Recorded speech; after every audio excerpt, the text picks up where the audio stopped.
this is the Rubik's UFO. It's a pretty obscure Rubik's brand puzzle. Did not turn well, did not have a good mechanism. This can happen if you try hard enough. But a few weeks ago, I actually found a WCA Scrambler website that had the Rubik's UFO on it. It was really old.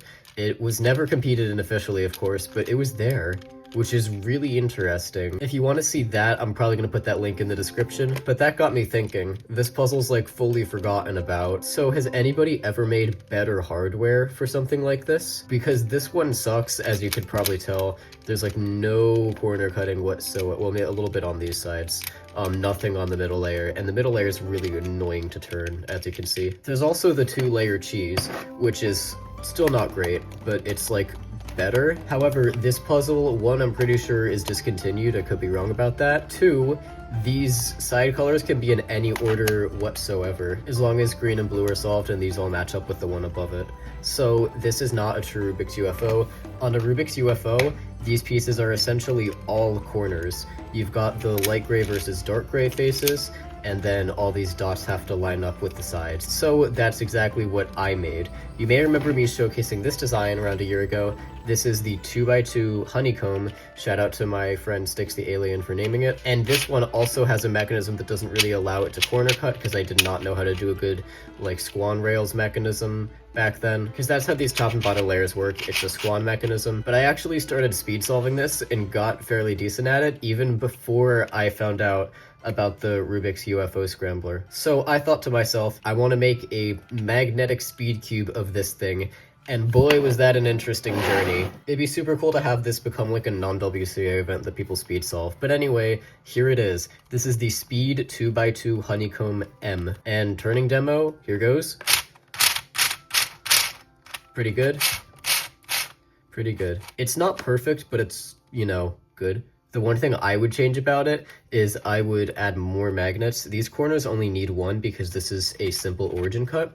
If you don't know what that is, check out that video. But I would actually add a second magnet here so that it would have more of a snap into place. Right now, we've got 4 on the outer layer and then the middle layer that you can't see. There's 2 magnets in there per turn, so there's only 6 that snap into place, while these ones here have 12, and that's a much stronger click. I want the slice layer to be the same way. But also, this one can corner cut, like, at all, so it doesn't matter as much. For those of you who don't know, anything with this, like, 6-segment cheese mechanism basically works the same way. It's just a middle layer that's identical to, like, a floppy pyraminx or a 1-layer cheese, and then you've got square 1 like rails holding these outer layers in, and then of course one corner has to be bandaged to the middle layer, just like on any even layered end by end where you need a similar bandaging mechanism for the middle layer. The hard part was getting the tolerances to be absolutely perfect, and apparently gluing magnets sucks too. I mean, I only put 60 in this thing, so still, it was annoying. And if I add more magnets on the outside of these corners, it'll increase to 84 magnets. And I had a pretty scary experience the other night, which I will roll the clip of now. Hey guys, this is the life of a puzzle designer. It is 2:30 a.m. I just finished assembling this, and it's squishy as frick. I know exactly what the issue is, but I need to reprint it. I currently have like less than 2 days before the day I leave for NAC, so I have to get this done by then, because right now this sucks. As you can see, what I didn't account for is that I need to tolerance the inner shell of this, because I printed the outer corners differently. So now I get to go through all this BS again. So all the corners get to be salvaged, including the bandaged one, which is nice. I am immediately going to get to work in CAD, and I'm gonna say like 0.2 millimeter tolerance on either side of these. Then I get to re-glue the magnets. If there's only 10, then I can like assemble the actual thing. But fortunately, the following day, I finally got this thing done. It felt like submitting the essay at 11:59 p.m. because tomorrow I'm leaving for NAC, so that was really the last day I could have done. I'm packing today. And that's right, I brought this thing to NAC. You know how I've talked about like a puzzle that I'll be showing at NAC that I haven't shown on my channel yet?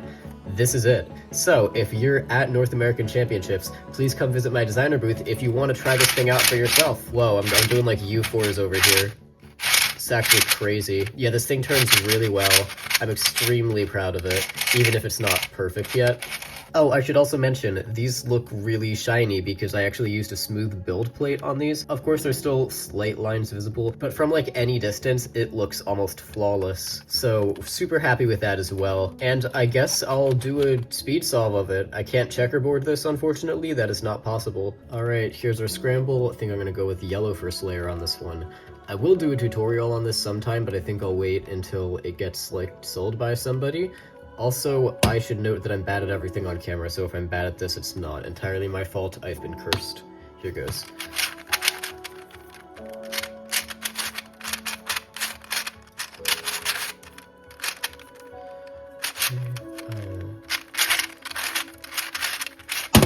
Alright, 12.503. That was not bad by any means. So it would be super cool to get people, like, into speed solving this. As you probably noticed, I used a pretty basic method for speed solving this. There's no speed method for this currently, so if anyone's interested in method development for this, then hit me up on Discord, there's my username. And yeah, I guess that's all I've got to say for this video, other than I hate gluing magnets. I actually glued a lot of it to my fingers. Fortunately, most of the super glue's gone now. There's a little bit on my thumb, but Tatiana painted my nails, so you can't really tell. I used black super glue, so it blended right in. Anyway, that's all I've got to say for this video. Thank you so much for watching. Super proud of this puzzle. And on that note, this is Lord of the Cubes, signing off.